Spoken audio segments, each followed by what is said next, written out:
Mau petir, mau hujan, maju terus. Maju saja, Tuhan selalu serta. Maju saja.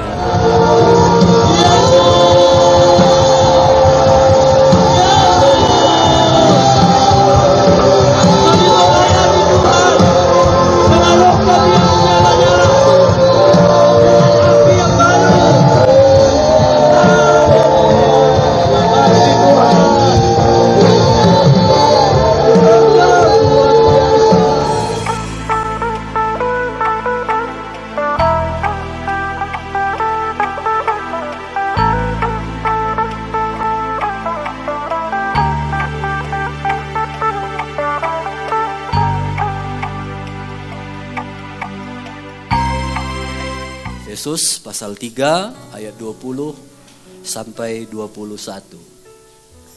Bagi dialah yang dapat melakukan jauh lebih banyak daripada apa yang kita doakan atau pikirkan, seperti ternyata dari kuasa yang bekerja di dalam kita. Jadi Tuhan akan menjawab semua lebih besar dari apa yang kamu doakan, apa yang kamu pikirkan. Kalau mau dapat sesuatu, doakanlah, pikirkanlah. Jadi kalau nggak kamu doakan, nggak kamu pikirkan, nggak Tuhan jawab. Ayat 21. Bagi dialah kemuliaan di dalam jemaat dan di dalam Kristus Yesus turun-temurun sampai selama-lamanya. Ingat, ini tujuan kita. Kalau Tuhan kasih lebih, tujuannya bagi dialah kemuliaan sampai selama-lamanya. Nah ini ya, jadi ingat Tuhan mau jawab setiap doa kita. Jadi yang terpenting berdoalah. Jangan kamu bilang, gak berubah-berubah suamiku itu pun.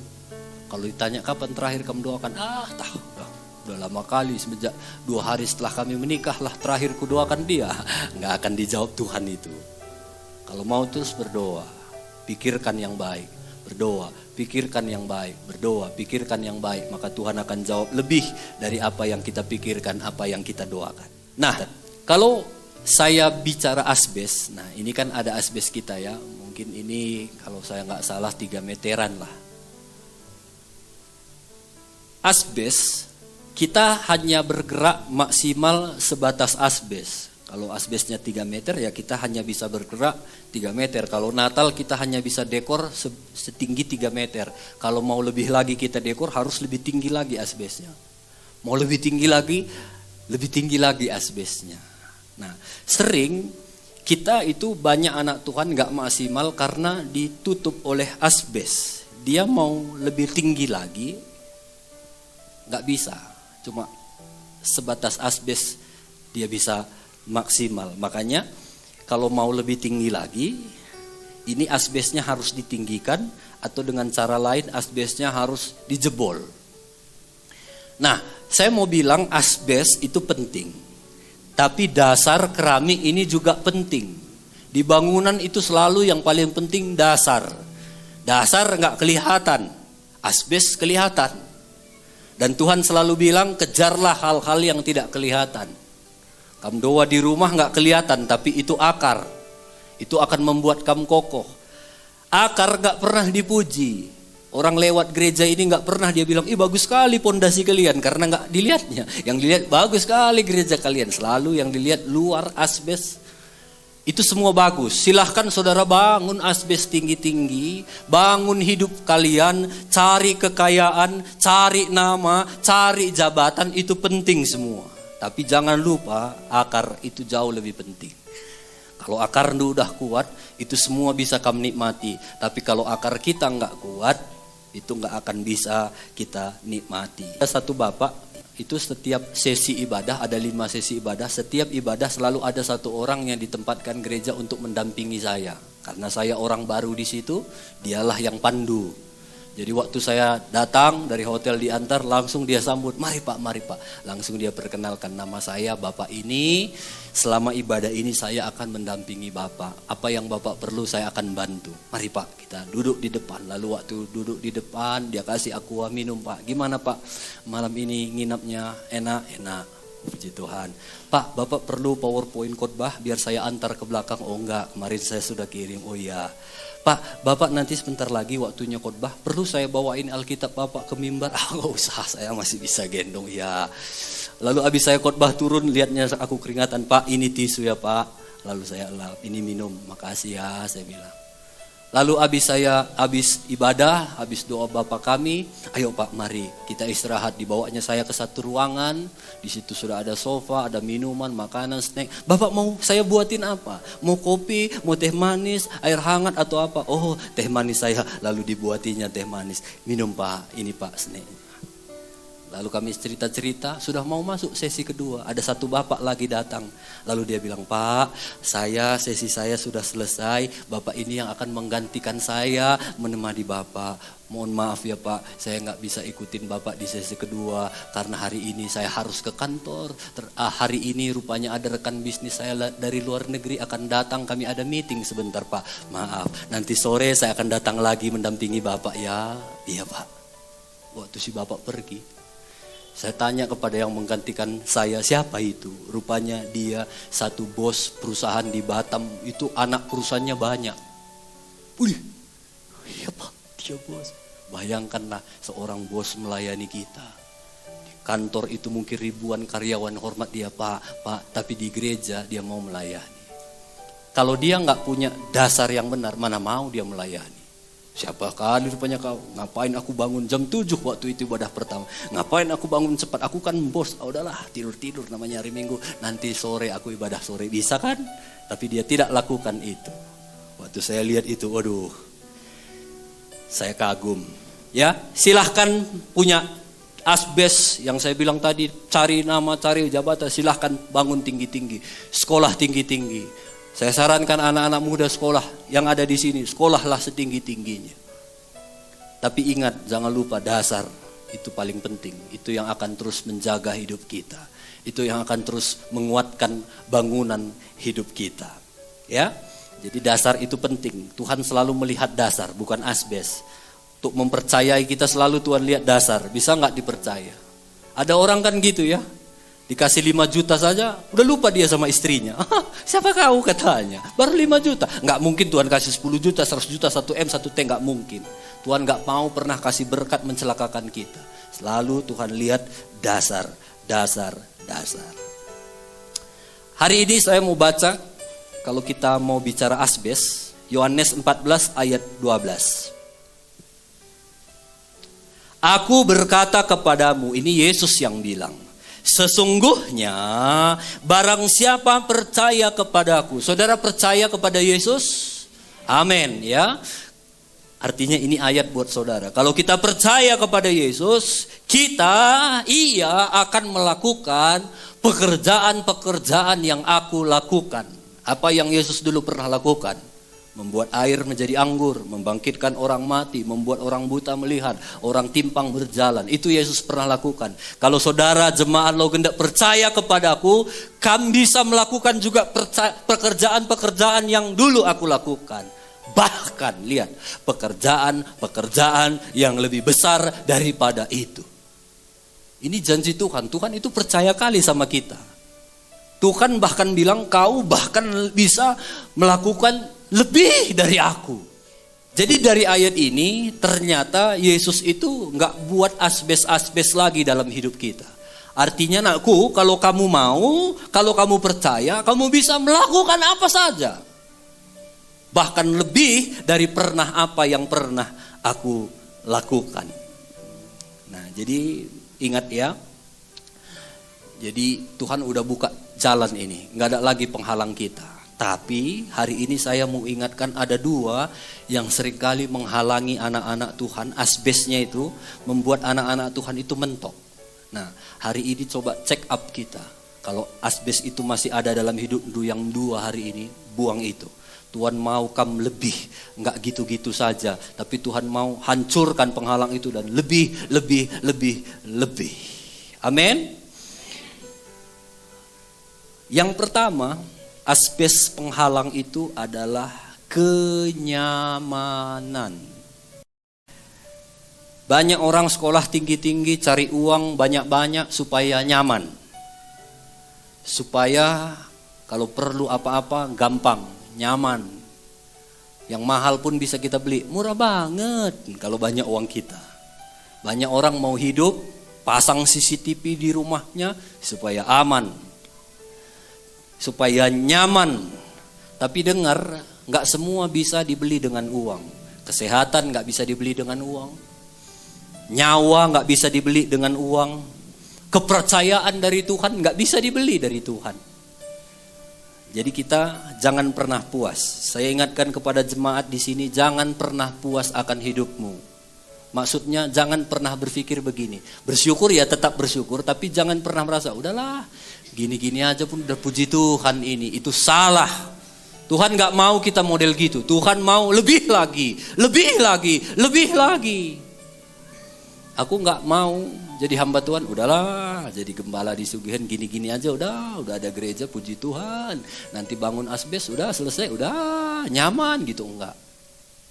Saya mau lebih lagi. Saya mau lebih lagi. Apa yang Tuhan mau, aku mau lebih lagi.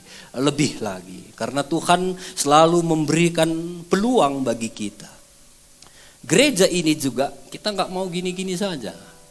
Kalau kami ingat beberapa waktu yang lalu gereja kita di sini ibadahnya cuma Selasa, Rabu ya, rayon 1, rayon 2. Kalau sekarang lihatlah, setiap malam.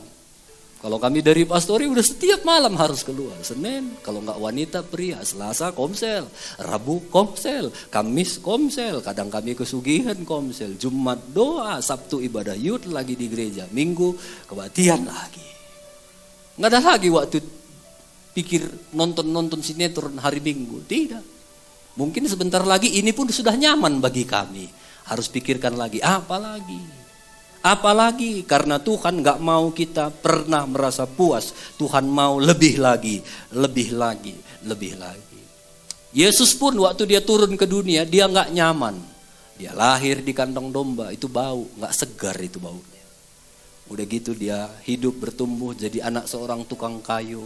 Mungkin kerjanya ngetam. Mungkin satu saat dia ikut bapaknya juga martel, kena tangannya hitam. Mungkin tangan Yesus banyak hitam-hitam kena martel. Sampai satu saat dia udah muda, dia dihina orang, dia disalibkan orang, dia ditampar, dimaki, didulahi orang. Itu Yesus. Kita kadang sedikit aja disalib orang. Apa kau? Kadang diplotot, matamu itu. Yesus gak gitu. Dia ditampar, diludahi, ditusuk. Dia tetap ampuni mereka. Yesus gak nyaman. Tapi lihat, hidupnya luar biasa. Dengar ini. Kalau engkau mau hidupmu maju, siap-siaplah gak nyaman. Tapi kalau engkau mau hidupmu nyaman, siap-siap gak maju-maju. Sekali lagi, kalau mau hidup kita maju, siap-siap gak nyaman. Tapi kalau mau hidup kita nyaman, siap-siap gak maju. Orang nyaman biasanya udah gak mau lagi bergerak. Udahlah, udah enak ini. Udah gini aja, cari pagi makan sore, udah. Cari pagi makan sore, udah. Gak lagi memikirkan sesuatu lagi yang besar. Mentok, gak mau perubahan. Musa itu hidupnya udah nyaman. Dia kerja sama tulangnya, Yitro. Yitro ini marga Huta Barat.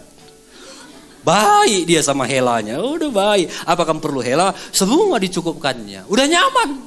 Istrinya juga Zipora baik. Tapi satu kali Tuhan bilang, Musa, keluar dari zona nyamanmu, pergi ke Mesir, selamatkan bangsamu. Itu gak enak.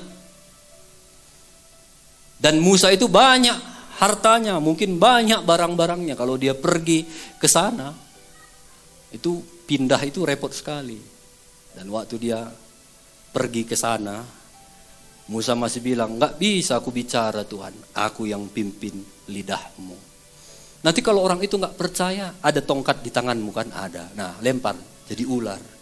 Lalu suruh pegang lagi, megang ular itu gak aman itu. Walaupun mungkin ada di antara kita yang berani pegang ular, tapi kebanyakan orang gak berani pegang ular, gak nyaman. Tapi waktu dia pegang, jadi tongkat. Dan waktu dia sampai di Mesir, mungkin banyak cemoohan orang. Apa Musa? Siapa itu? Sampai dia berhadapan dengan Raja Firaun. Raja, kalau raja nggak kasih keluar, akan terjadi air menjadi darah. Nggak dikasih, air jadi darah. Sampai 10 tulah. Dan ini kan, cerita ini kan sepertinya ditulis, ya begitu saja. Tapi pada kenyataannya ini mengerikan. Bayangkanlah waktu Musa menghadap Firaun, dia bilang, Firaun, raja, ini udah 9 tulah. Kalau raja tetap nggak kasih, tulah ke-10, semua anak sulung akan mati, termasuk anakmu. Oh ini kan ngeri nih. Bisa ditombak ajudannya dari belakang.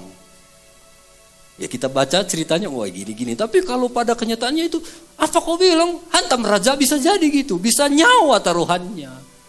Dan akhirnya Firaun juga nggak kasih sampai anak sulungnya mati. Itu nggak nyaman bagi Musa. Tapi dia tetap pilih pergi. Sampai akhirnya dia mengalami mujizat Tuhan dalam hidupnya. Bajunya 40 tahun gak rusak-rusak. Sepatunya 40 tahun, itu terus gak rusak-rusak. Aku udah hampir 40 tahun, entah udah berapa kali aku ganti sepatu. Tapi waktu kita mau berjalan bersama Tuhan gak nyaman, Tuhan pasti akan tolong kita. Lebih lagi, lebih lagi, lebih lagi. Itu yang pertama. Kalau kamu mau lebih, terobos asbes itu, kenyamanan. Jangan ada yang nyaman-nyaman dalam hidupmu. Harus punya lebih lagi. Lebih lagi, lebih lagi. Yang kedua, waktu Musa suruh kepada 12 suku, kalian ambil 1 orang setiap suku, masuk ke tanah Kanaan, intai, kita akan masuk ke sana. Lalu 12 utusan itu masuk ke tanah Kanaan. Ada 2 orang yang percaya, tapi ada 10 orang yang sinis. Nah, ini yang kedua. Asbes yang seringkali menghalangi kita untuk bisa lebih lagi di dalam Tuhan, yaitu sinis. Bilang kiri kanan, jangan sinis. Bilangan 13 ayat 27. Bilangan 13 ayat 27. Mereka menceritakan kepadanya. Yang 10 ini cerita sama Musa. Kami udah masuk ke negeri itu. Kemana kau suruh kami? Dan memang negeri itu berlimpah-limpah susu dan madunya. Dan inilah hasilnya. Memang kami udah masuk, Musa. Yang 10 bilang, memang mantap di sana. Semua luar biasa. Ayat 28. Hanya, ini orang sinis ini. Hanya, tapi dia udah lihat sesuatu yang besar pun. Tapi sinis. Tapi bangsa yang diam di negeri itu kuat-kuat dan kotanya berkubu dan sangat besar, juga keturunan enak telah kami lihat. Orang sinis itu dia suka lihat satu perkara yang besar, tapi akhirnya dia gagal menikmatinya karena dia lupa Tuhan lebih besar. Orang ini dia lihat bagus sih, tapi dia lupa kemahakuasaan Tuhan. Lihat ayat 29. Orang Amalek diam di tanah Negeb. Lengkap dibikinnya semuanya petanya. Orang Amalek diam di tanah Negeb. Orang Het, orang Yebus, dan orang Amori itu di pegunungan. Orang Kanaan diam di sepanjang laut dan di sepanjang tepi Yordan. Lengkap dia. Kami lihat tadi begini. Di pegunungan pun ada, di pantai pun ada. Ngeri. Orang yang sinis selalu melihat kekuatan musuh. Dia lupa kekuatan Tuhan. Ngeri. BBM naik. Pupuk naik. Ngeri. Dia lupa kekuatan Tuhan. Orang ini teliti sekali. Orang ini sangat detail sekali. Cermat sekali. Dengar Bapak Ibu, cermat itu bagus. Kalau orang cermat cocok jadi bendahara, cocok. Tahu dia di mana kurangnya, di mana. Tapi dengar, di dalam Tuhan jangan pakai kecermatan kita, ketelitian kita, kedetailan kita. Banyak orang kadang-kadang karena teliti, karena cermatnya, dia nggak pernah mengalami Tuhan yang besar itu. Uang anak sekolahku sekian, belanja sekian. Uang masuk cuma sekian. Kalau hitung-hitung nggak mungkin aku memberi, nggak mungkin. Perpuluhan pun nggak cukup ini, nggak cukup. Itu orang teliti. Hati-hati dengan orang-orang model gitu. Nggak akan pernah mengalami Tuhan yang luar biasa itu. Saya dalam pengalaman hidup saya dengan istri saya nggak mau pernah hitung-hitungan. Karena kalau dihitung tekornya selalu. Uang sekolah anakku berapa, ongkos berapa. Kayak aku bilang tadi, setiap malam kami komsel. Bikinlah 10.000 kami satu orang, 20.000. Setiap malam 20.000. Hitunglah itu. Hitung lagi uang masuk, nomboki. Tapi kami nggak mau selalu hitung. Kami selalu belajar kepercayaan Tuhan. Tuhan yang menyuruh kami menjadi hamba Tuhan, menyekolahkan anak kami, Tuhan yang sediakan. Sampai hari ini Tuhan sediakan. Bukan hanya cukup, bahkan berkelimpahan. Nah, jadi jangan pakai hitung-hitungan dengan Tuhan. Kan orang dunia suka bilang gini, waktu saya sekolah dulu suka bilang, hemat pangkal. Ya, itu betul. Saya setuju, hemat pangkal kaya. Saya nggak melarang saudara hemat. Silahkan hemat.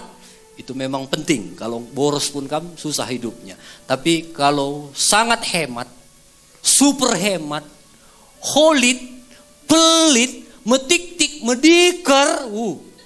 Baca di Amsal jelas sekali. Ada orang yang selalu menyebar harta, tapi selalu bertambah kaya. Tapi ada orang yang menghemat secara luar biasa. Itu holit itu. Menghemat bagus, tapi kalau secara luar biasa selalu kekurangan. Kalau udah pelit itu, makan pun nasi putih aja dia. Dia ambilnya bungkai di ladangnya. Itu pun gak mau pula dia beli itu di ladangnya. Biar ada rasanya. Itu udah menghemat secara luar biasa. Firman Tuhan bilang, selalu kekurangan orang yang model gitu. Saya beberapa waktu yang lalu ditegur keras oleh Tuhan. Kami di Sugihen itu kan gak ada air. Jadi di belakang ada satu tong yang petak itu. Itulah tempat penyimpanan air kami. Sudah hampir kosong. Jadi udah hampir kosong, tapi masih cukupnya kami pakai. Kalau habis itu masih cukupnya untuk sepanjang hari itu. Tuhan, tolonglah hujan Tuhan, tolonglah hujan. Tidur kami. Jam 3 pagi, hujan deras. Deras kali ini. Puji Tuhan dalam hatiku. Ku banguni istriku. Bangun, kita nampung air. Jam 3 pagi.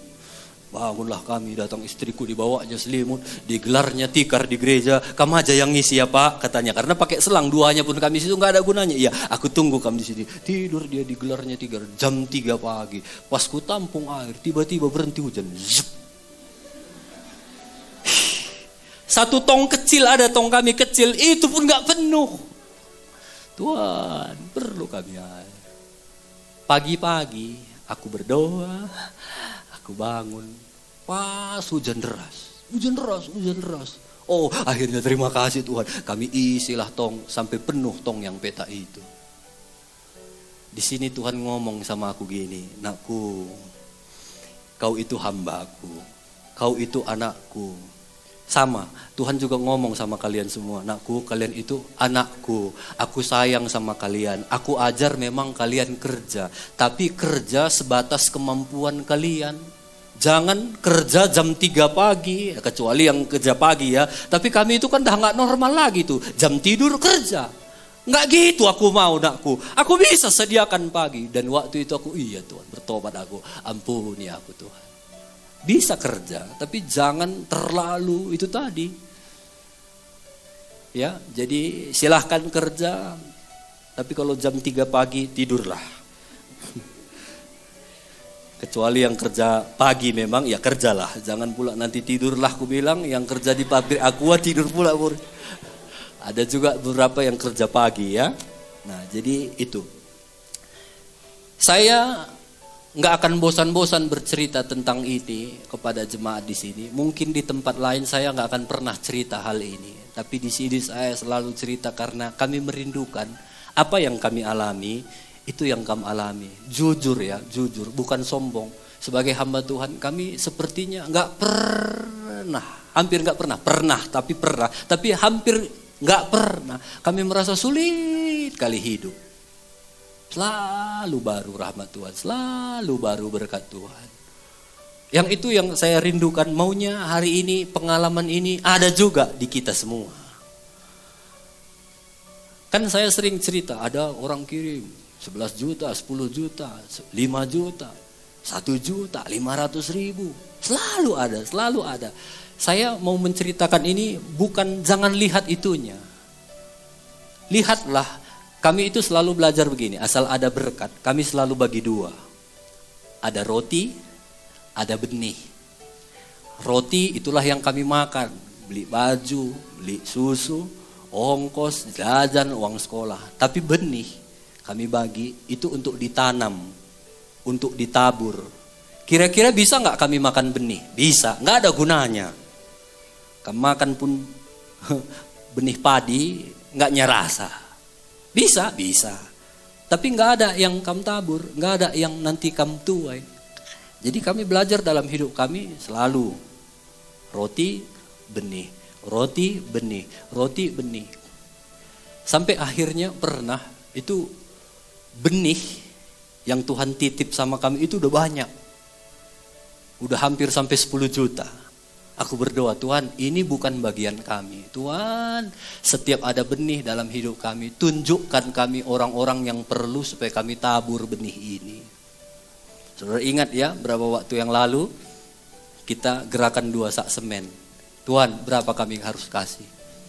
Tuhan kasih jawaban, kami kirim. Nih, Tuhan masih ada sekian 5 juta lagi. Tuhan kirim kepada kami orang-orang yang benar-benar perlu. Justru kalau minta-minta gak kami kasih. Karena firman Tuhan bilang orang benar gak akan minta-minta.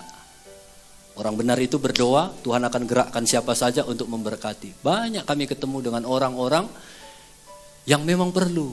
Beberapa waktu yang lalu ada satu orang kakak, dia WA saya. Mungkin itu dia forward ke beberapa orang, lalu dia tulis di situ. Sekarang saya sudah di NTT. Saya melayani banyak anak-anak NTT yang hamil di luar nikah, dibuang keluarga. Akhirnya saya pelihara mereka. Saya pelihara mamanya, saya pelihara bayinya. Saya ajarkan firman Tuhan. Kalau mereka nggak tahu baca, saya ajari baca. Saya ajari bahasa Inggris. Dulu dia bilang, saya bekerja setiap hari dia jual kue untuk membiayai anak-anak ini. Tapi sekarang saya udah gak mampu, ada sakit. Mohonlah kalau kalian bersedia, kirimlah untuk membantu orang-orang ini 50.000 tiap bulan. Nanti saya akan kirim berita-berita untuk kalian tentang kemana uang itu. Lihat 50.000 berarti bagi dia setiap bulan untuk memelihara orang-orang NTT itu. Lalu saya berdoa sama Tuhan, saya komunikasi sama istri, akhirnya kami putuskan, kami kirim sekian juta. Saya cerita lagi sama bapak, sama mama, ada orang di sana perlu dibantu, mereka juga sama, kirim sekian juta. Tabur. Kami berdoa lagi, Tuhan masih ada sisanya benih ini, kemana lagi kami harus tabur Tuhan. Ada satu hamba Tuhan, dia datang sama kami. Kami udah punya uang sekian, kami mau beli LCD kayak gini, tapi kami nggak tahu. Bisa nggak minta tolong sama aku? Kami lihat-lihatlah dulu model berapa harganya. Sebenarnya kami belum cukup punya uangnya, tapi lihat-lihatlah dulu supaya tahu lagi berapa kami nambahnya.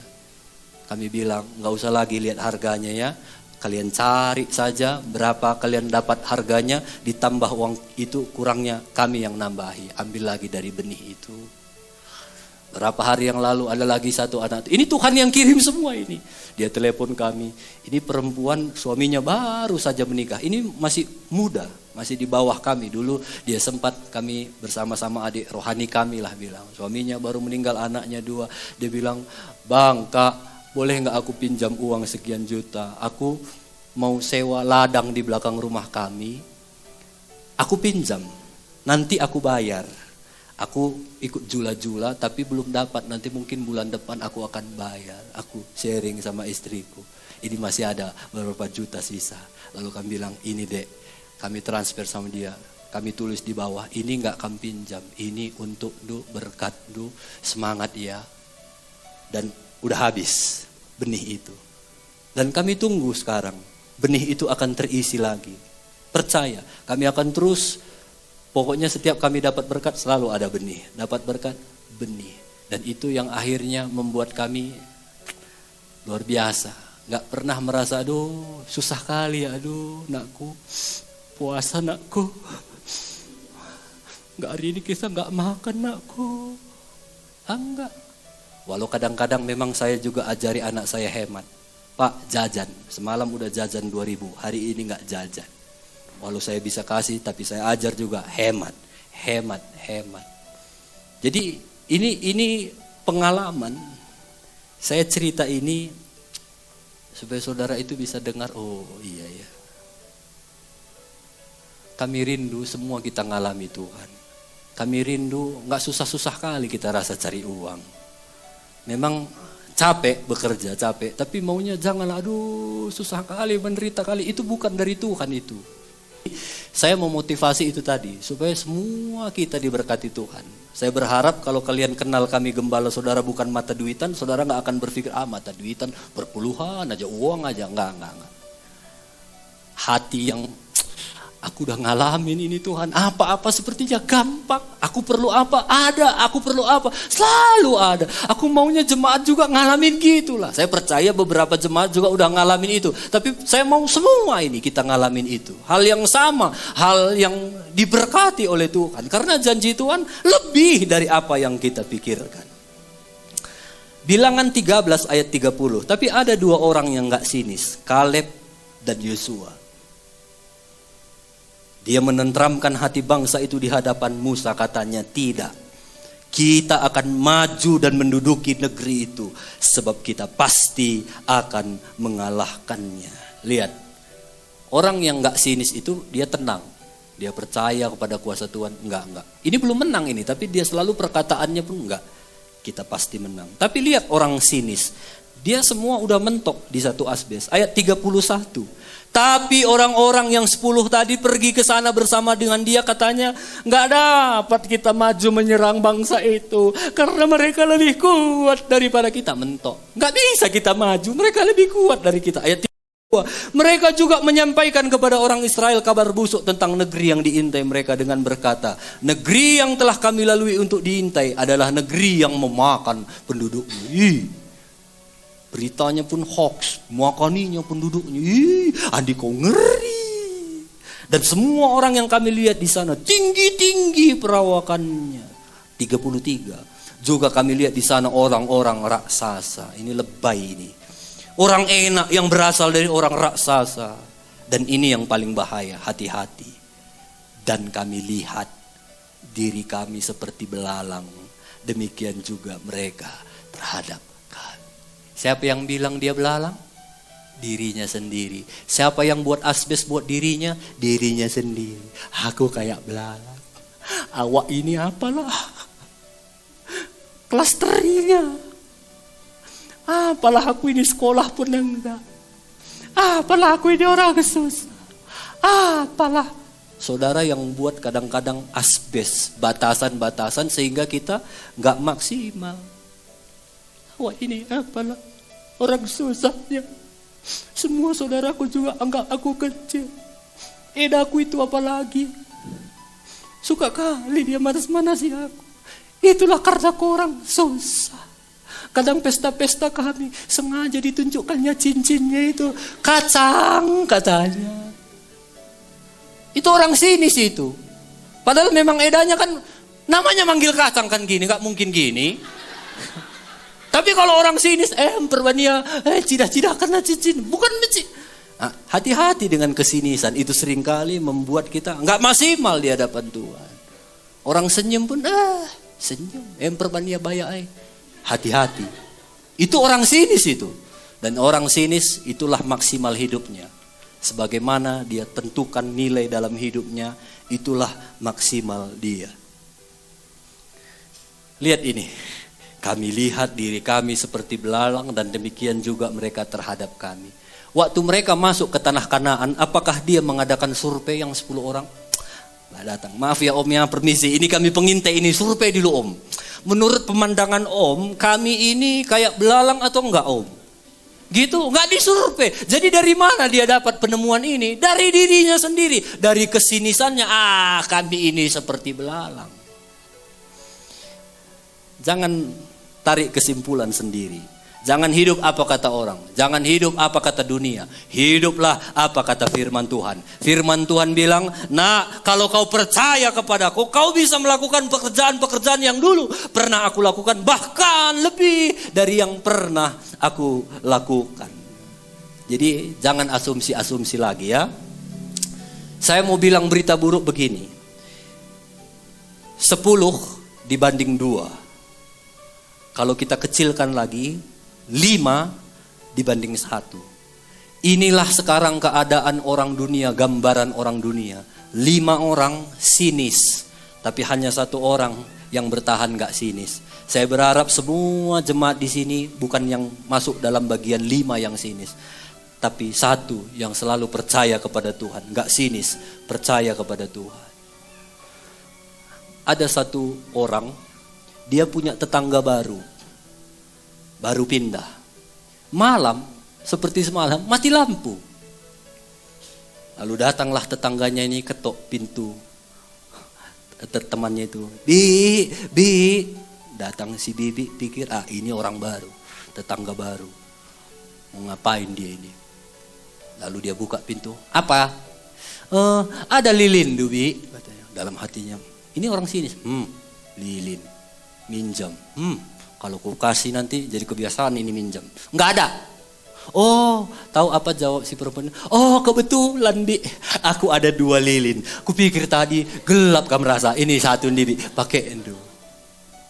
Kita ketawa, tapi seberapa sering kita seperti model Bibi itu tadi. Sinis, pikiran kita selalu sinis. Datang pasti minjam, belum tentu. Dia datang mau menolong malah. Jadi hati-hati dengan kesinisan. Tanpa kita sadar waktu kita sinis, hidup kita jadi sadis. Membuat orang banyak, ku menangis. Oh, sungguh tragis. Saya berharap kita semua menjadi orang yang luar biasa. Sama seperti Yosua dan Kaleb yang menjadi satu bagian. Bilangan 14 ayat 6. Tapi Yosua bin Nun dan Kaleb bin Yefune, yang termasuk orang-orang yang telah mengintai negeri itu, mengoyakkan pakaiannya dan berkata kepada segenap umat Israel, negeri yang kami lalui untuk diintai adalah luar biasa baiknya. Lihat ini, orang yang percaya kepada Tuhan perkataannya pun baik. Ayat 8, jika Tuhan berkenan kepada kita, maka Ia akan membawa kita masuk ke negeri itu dan akan memberikan kepada kita suatu negeri yang berlimpah susu dan madu. Hanya jangan berontak kepada Tuhan. Jangan takut kepada bangsa negeri itu, sebab mereka akan kita telan habis. Orang sinis bilang, kita kayak belalang, kita akan ditelan. Tapi Yosua Kaleb bilang, enggak, kita yang akan telan mereka. Sebab Tuhan yang melindungi mereka sudah meninggalkan mereka, tapi Tuhan menyertai kita. Jangan takut. Bilang kiri kanan, jangan takut. Jangan takut. Yang menyertai kita itu Tuhan yang hidup. Yang menyuruh kita juga Tuhan yang hidup. Yang mencukupkan segala kebutuhan kita juga Tuhan yang hidup. Belajar percaya kepada Tuhan. Jangan sinis. Ada satu cerita yang mengenaskan waktu ada satu orang yang sinis. Di Samaria itu pernah ada satu kelaparan, ya. Di Samaria itu kotanya begini, dikepung oleh musuh. Jadi waktu dikepung mereka itu nggak bisa lagi keluar. Jadi di dalam itu udah habislah semua bahan pokok, sampai semua barang naik, sama kayak kita zaman sekarang semua naik. Minyak naik, BBM naik, BPK naik, semua naik. Sampai firman Tuhan bilang kepala keledai itu harganya 80 sikal. Saya hitung-hitung, saya rupiahkan, 1 sikal itu sekitar 200.000. Satu kepala keledai harganya udah 160 juta. Tai burung merpati, itu ditulis ya di Alkitab. Bukan saya buat-buat, jijik pun kamu rasa, itulah ditulis. Nanti kamu baca. Kamu searching, tahi burung merpati, pasti dapat langsung cerita. Itu harganya 5 sikal. Kalau dikali 200.000, 1 juta. Udah pasti bukan untuk makanan, untuk pupuk. Mahal.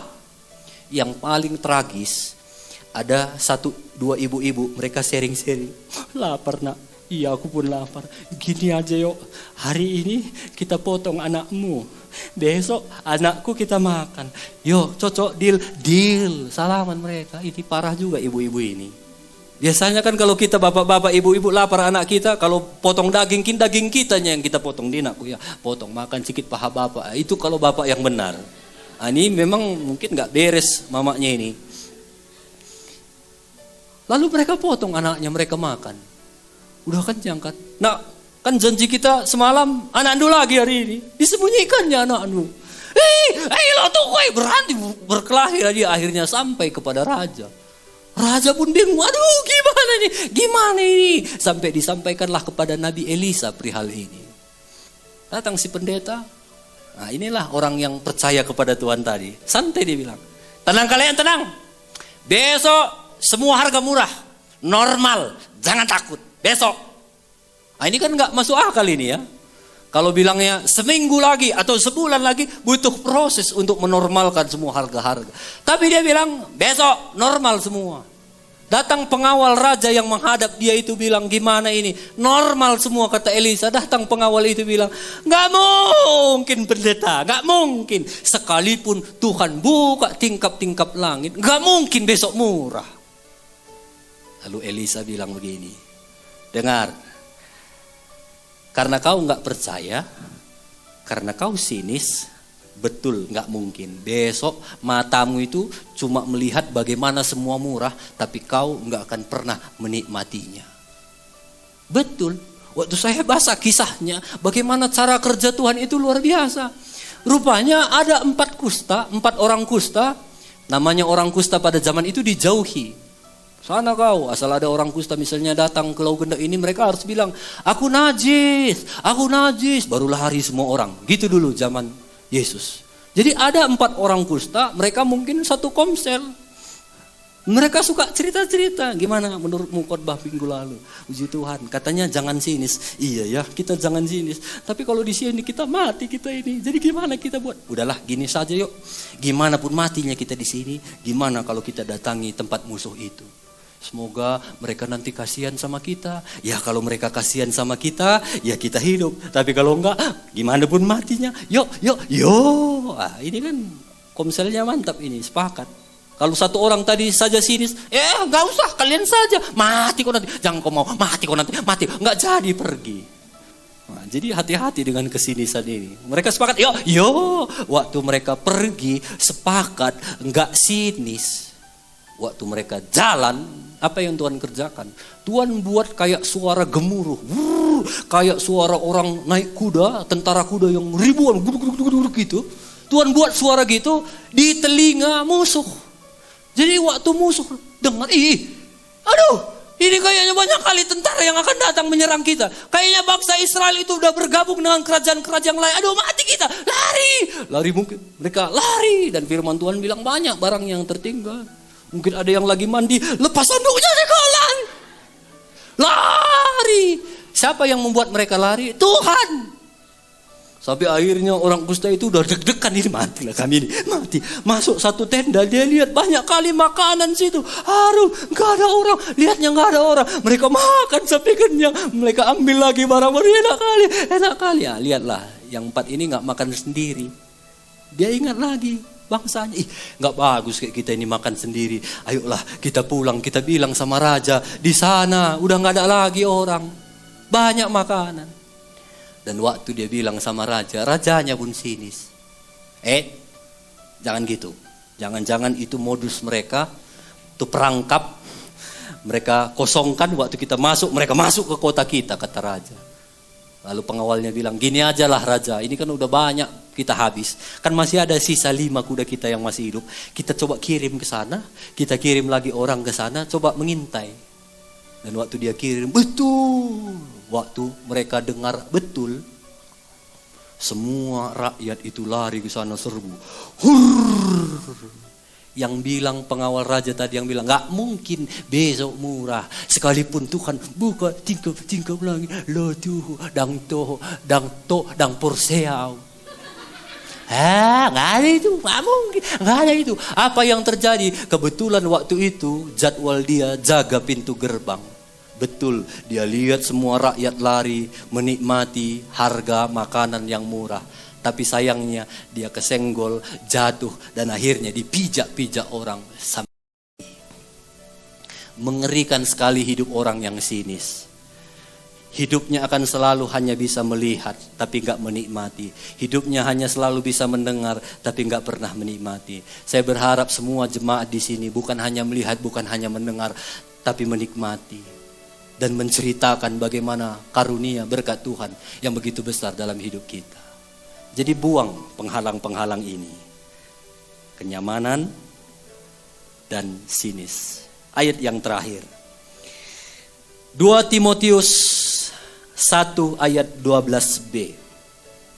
2 Timotius 1 ayat 12b.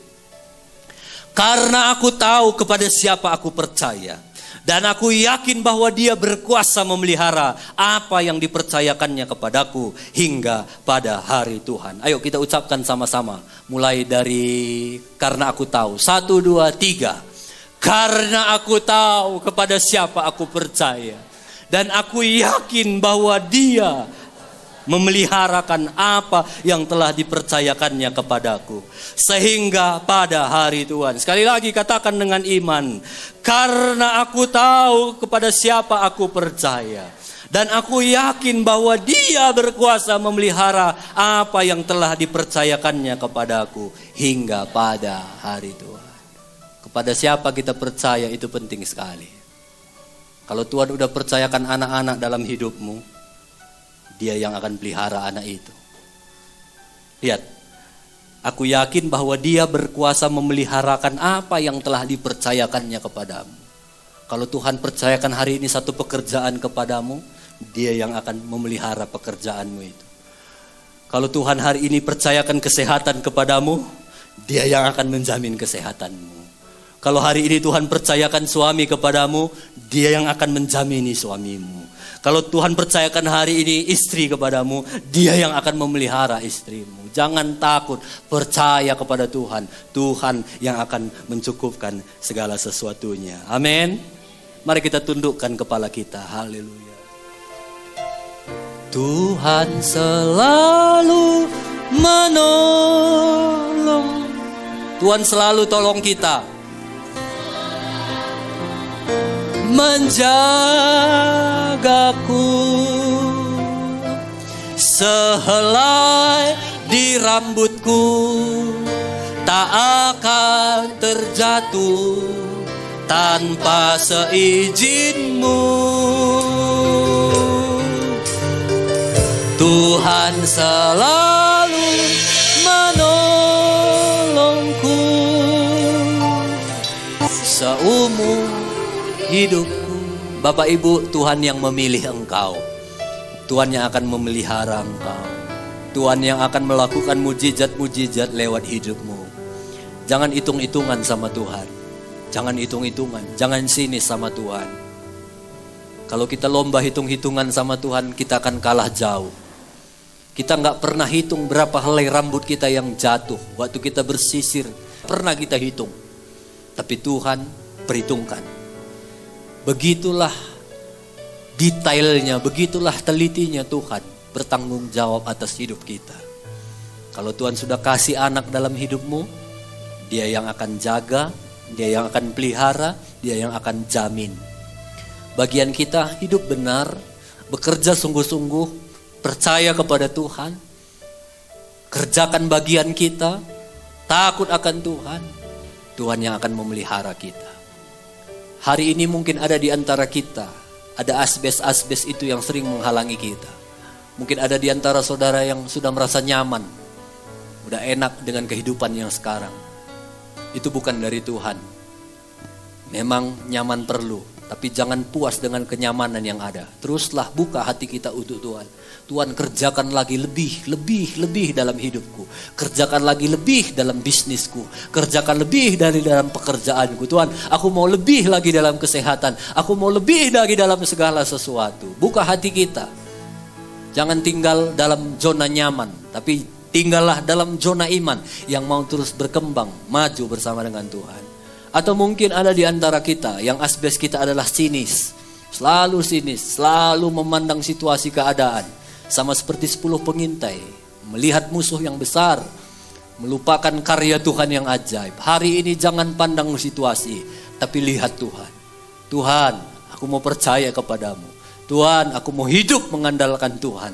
Tuhan, aku mau percaya sungguh kepada siapa aku percaya itu akan menentukan masa depan, jaminan hidupku. Biarlah hari ini semua asbes-asbes itu dihancurkan dalam nama Tuhan Yesus dalam hidup kita. Biar kita jadi jemaat yang terus bertumbuh. Terus bertumbuh. Gereja ini akan menjadi gereja yang terus bertumbuh. Terus menyala-nyala. Terus menjadi berkat bagi banyak orang. Karena orang-orang yang di dalamnya adalah hidup yang mau terus dipakai Tuhan lebih lagi. Jangan takut akan kebutuhan hidup kita. Tuhan yang akan mencukupkan segala sesuatu. Punyailah hati Tuhan yang mau hidup untuk memuliakan Tuhan. Tuhan selalu menolongku. Tuhan selalu menolong. Tuhan yang tolong kita semuanya.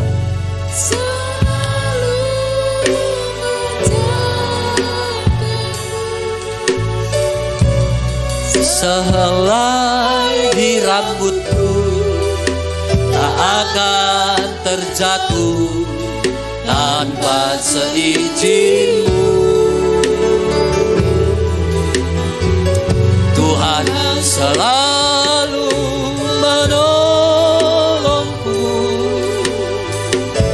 selalu menjagaku. Dia mengenyangkanku dan peliharaku seumur. Tuhan gak mau kita pas-pasan, tapi sampai kenyang, sampai kenyang. Tuhan selalu menolongku, selalu menjagaku. Sehelai di rambutku tak akan terjatuh tanpa seizin. Tuhan akan menolong masa depanmu buat anak-anak muda. Tuhan selalu menolong, selalu menjagaku. Dia mengenyangkanku dan peliharaku seumur hidup. Dia mengenyangkanku. Yesus mengenyangkanku dan peliharaku seumur hidup. Yesus mengenyangkanku. Yesus mengenyangkanku dan peliharaku seumur hidup. Hari ini aku berdoa Tuhan, di dalam nama Tuhan Yesus Kristus, segala asbes, tingkap-tingkap, langit-langit dalam hidup kami yang sering sekali menjadi penghalang dalam hidup kami, membuat lebih lagi di dalam Tuhan. Hari ini semuanya kami hancurkan di dalam nama Tuhan Yesus Kristus. Perasaan minder, perasaan gak bisa apa-apa, perasaan bukan siapa-siapa, hari ini dipatahkan di dalam nama Tuhan Yesus. Tuhan Yesus begitu percaya kepada kami. Tuhan Yesus percaya kami bisa melakukan pekerjaan seperti apa yang Yesus pernah lakukan, bahkan lebih. Tuhan, kami butuh kuasa Tuhan. Hari ini segala kenyamanan yang selama ini membuat kami sudah di atas dan mentok, gak perlu lagi mengembang terus ke atas. Hari ini segala kenyamanan, segala ketidakterbukaan kepada Tuhan, merasa diri puas, hari ini kami mau patahkan di dalam nama Tuhan Yesus. Kami mau tetap bersyukur kepada Tuhan, tapi kami gak akan pernah puas. Kami mau lebih lagi, karena kami punya Tuhan yang selalu lebih dalam hidup kami. Tuhan, aku berdoa, kalau mungkin masih ada di antara umat-umatmu yang sering suka sinis, merasa negatif, pikiran negatif thinking. Hari ini aku berdoa di dalam nama Tuhan Yesus, pikiran sinis, negatif thinking, perasaan gak mungkin, gak logika, dipatahkan di dalam nama Tuhan Yesus Kristus. Hari ini kami mau percaya kepada Tuhan, sekalipun gak logika, sekalipun gak mungkin. Kami tidak mau seperti pengawal itu, hanya melihat, hanya mendengar, tapi gak bisa menikmati. Tapi kami mau melihat, mau mendengar, mau menikmati, mau bercerita lagi kepada banyak orang bahwa Tuhan kami berkuasa dan hidup kami untuk kemuliaan bagi nama Tuhan. Amen. Saja. Terima kasih Tuhan buat hari ini. Terima kasih buat kebaikan-Mu. Terima kasih buat jemaat yang Tuhan titipkan untuk kami gembalakan di tempat ini. Berkati mereka semuanya Tuhan. Biar semua kami bertumbuh makin hari makin kuat di dalam iman kepercayaan kami kepada Tuhan. Terima kasih buat kebaikan-Mu. Terima kasih buat cinta kasih-Mu. Terima kasih buat pemeliharaanmu.